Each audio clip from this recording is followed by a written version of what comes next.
I wonder what old people are going to make of this movie. Nah, just kidding. They're probably going to empathise with Gina Gershon's character, aren't they?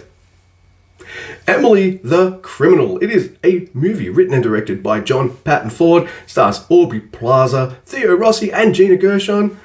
And what is it about? Well, Emily the Criminal, well, Emily, played by Aubrey Plaza, she's got lots of student debts. She has rent to pay. She needs money. She needs motherfucking money. She's not getting the shifts she needs. And she's not getting paid enough for all the work that she does. So she's barely scraping by, paying off her loans and all that kind of stuff. She's being kind of exploited by workers, by bosses throughout this entire movie. It's like legal exploitation of workers. Well, you know what crime also does? It exploits people.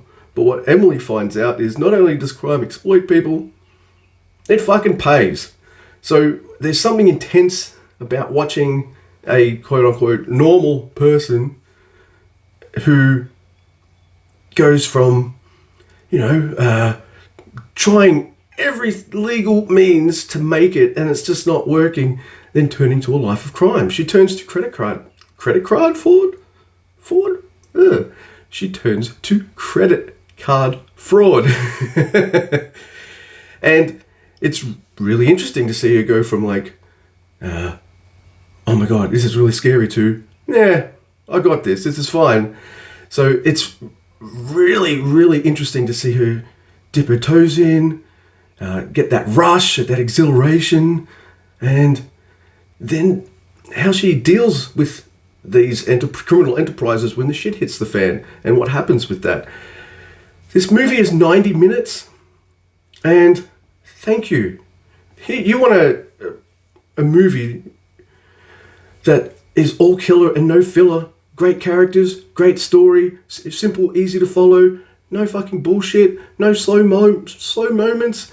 This is it. This is hardly like an action-packed extravaganza or anything, but it's a short, tight, taut thriller that, well, it kept me engaged throughout the whole time, and I was on the edge of my seat just for everything, because in the back of my mind I'm like, she's new to all of this stuff and she has to kind of learn how to cope with all this crime and all this kind of stuff. And while she's doing that, she's still trying to make it in a career. She's still trying to do things the legal way. She wants to. She really does. But every time she tries, there's roadblocks that block her way and stop her from doing that. In fact, there's one of, if not the best scene in the movie, involves a job interview that Emily has with Gina Gershon's character. And you really see just like how exploitative some bosses tend to see things, like expecting Emily to work for 6 months unpaid as an intern when she's got rent to pay and like $60,000 in student debts, and just like, wait, what? It's just crazy, right? So I'm not going to delve too deep into it and to spoil things, but I do want to say there's pretty good social commentary here in this film.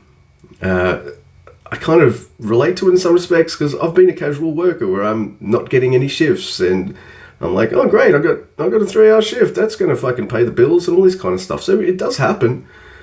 Mind you, I'm not going to turn to a life of crime or anything like that. But you empathise with Emily and almost all of the decisions that she makes throughout the course of the film. It's amazing. The performances are great. And it left me wanting more. I'm looking at you, every movie that's more than 90 minutes long. How do you justify your runtime when you've got something that tells us an excellent story, fantastic characters, great ending, edge of your seat moments, and 90 minutes and it's done? Whereas any movie that usually takes longer than 90 minutes has moments that are just slow with not much happening. Oh, if that was annoying anyone, fine. My hairdresser was not available to prepare me for this review. So, yeah, I just had a great time watching it, and I think a lot more people should watch it. I'm going to give this an 8 out of 10. No real kind of spoilers here, because it's a new movie, and I want you all to watch it. It's not a new movie that's bad, hence reason I kind of spoil those. But yeah, 8 out of 10 for Emily the Criminal. It's fantastic. I think people should watch it. It's a good time. it's intense, and it's funny on occasion too. So yeah, watch it. More like this, please. If this is John Patton Ford's first like feature film, I want more. Please. I'll definitely be checking out his second film.